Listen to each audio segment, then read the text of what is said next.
প্রিয়জনকে হাসপাতালে নিয়ে গেলেন, কিন্তু অবহেলার কারণে যদি জীবন ঝুঁকিতে পড়ে, এটা কেবল ট্র্যাজেডি নয়, এটা আইনের চোখে অপরাধ। আইন ও শাস্তি।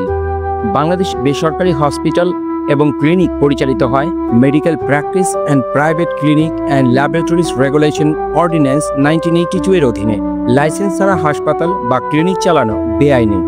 ভুয়া ডাক্তার বা অবহেলায় রোগীর মৃত্যু হলে দায়ী ব্যক্তির বিরুদ্ধে জেল বা জরিমানা হতে পারে। স্বাস্থ্য অধিদপ্তর চাইলে যে কোনো সময় প্রতিষ্ঠান সিলগালা করতে পারে। ভিকটিম কি করবেন?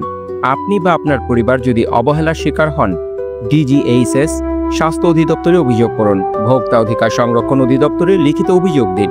প্রয়োজনে আদালতে ফৌজদারি মামলা করতে পারবেন। পরিশেষে, চিকিৎসা আপনার মৌলিক অধিকার। অবহেলায় কখনো মেনে নেবেন না। ভিডিওটি লাইক করুন, শেয়ার করুন, কমেন্ট করুন। আর আইনি সচেতনতার জন্য ফলো করুন আমাদের ফেসবুক পেজ আইনের পথে আলো।